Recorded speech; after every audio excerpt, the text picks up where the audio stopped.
I'm going to tell you a short story about a little girl named Eula.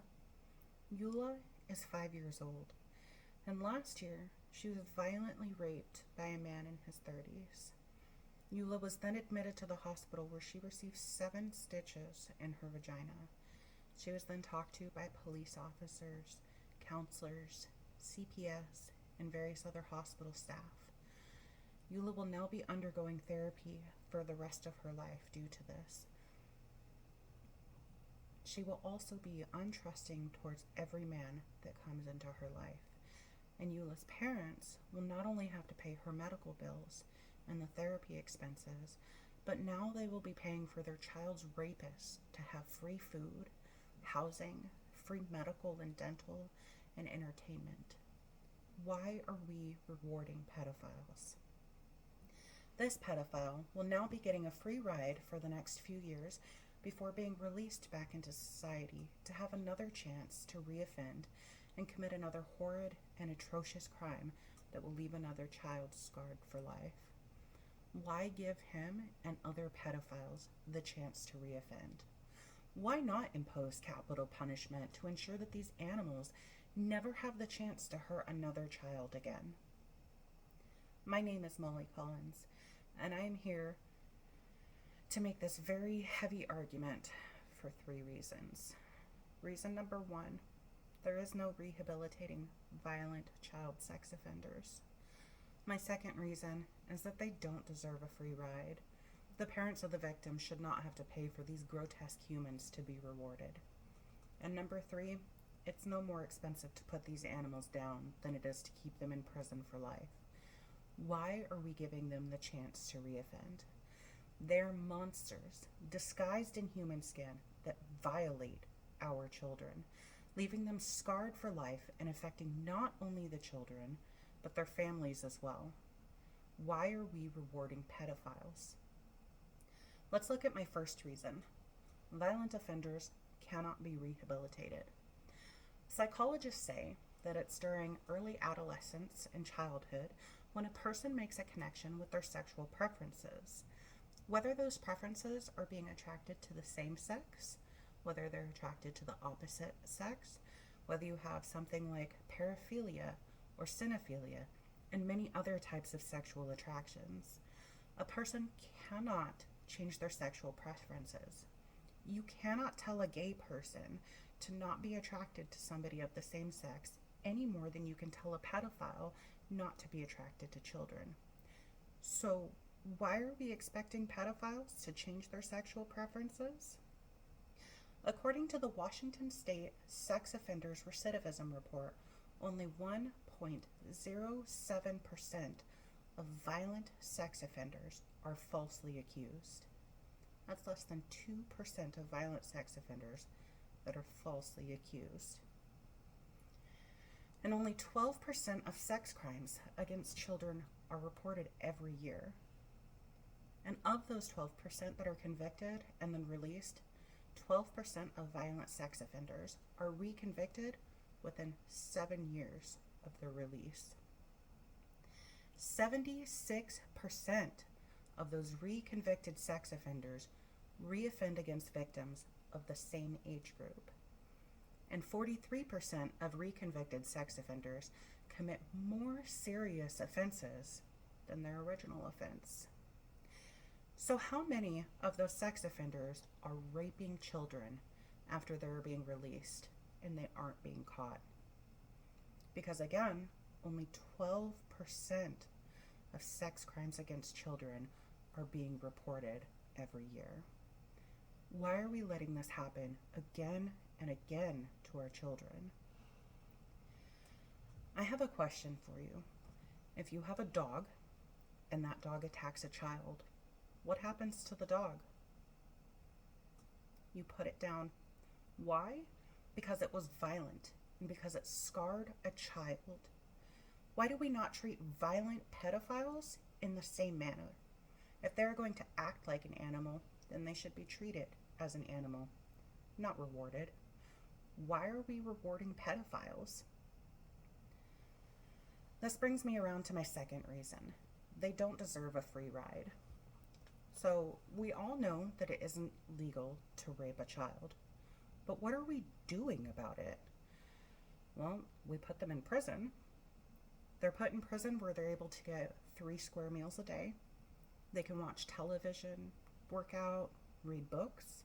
Some of them even further their education. They have access to free medical and dental. Some prisons even have gaming consoles. Meanwhile, that child is now undergoing therapy. That innocent child is having nightmares and PTSD.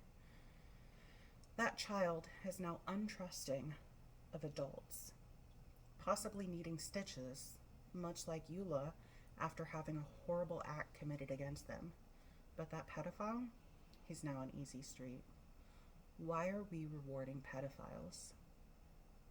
And who pays for all of this?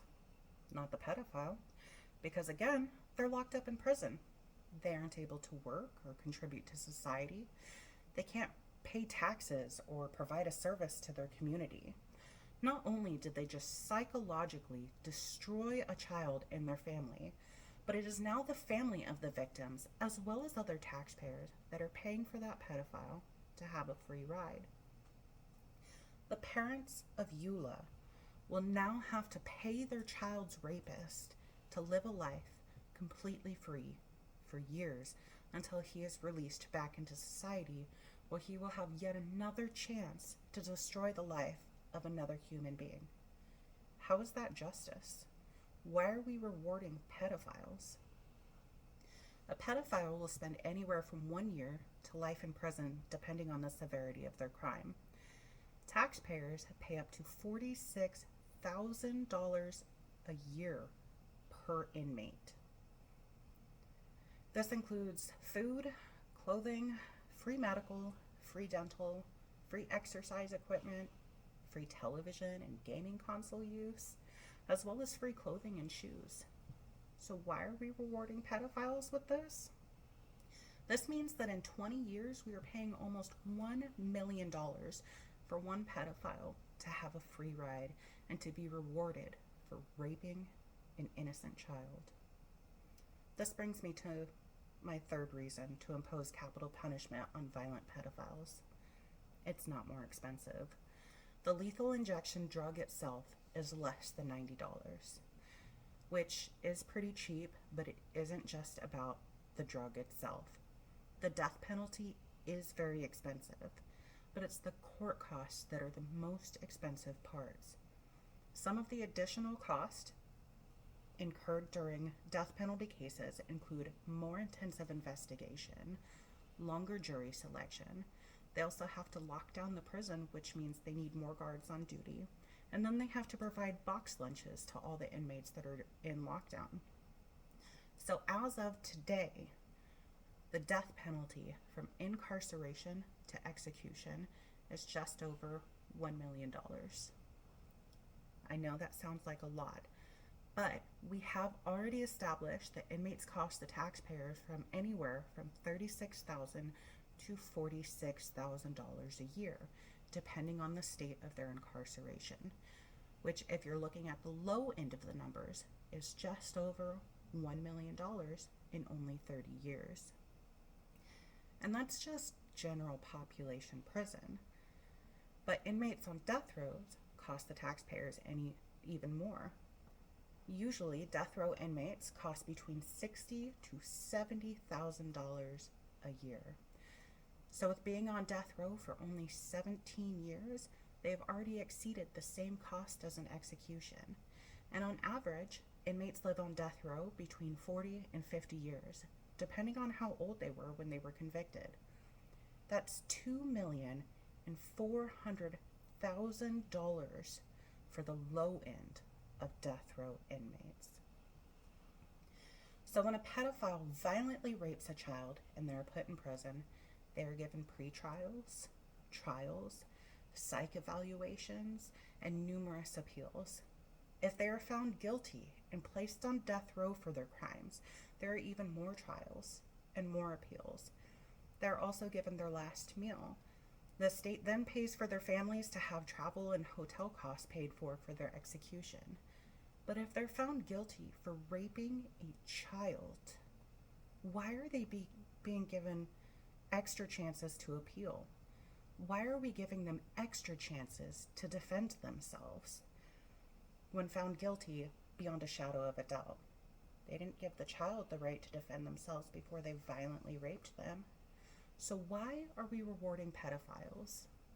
This brings us around to our final recap. I came here today to try and persuade you that we need to impose capital punishment on pedophiles so they won't ever have the chance to harm another child again. My first reason is violent offenders cannot be rehabilitated.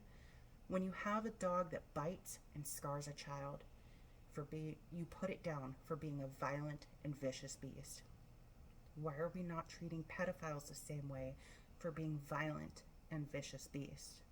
If you are going to act like a monster, you should be treated like one. Why are we rewarding pedophiles? Reason number 2, why are we paying for them to have a free ride? Do you want to pay for a pedophile to have 3 square meals a day and free health insurance while most of us struggle to pay for those things ourselves? Because I don't. Why are we rewarding pedophiles?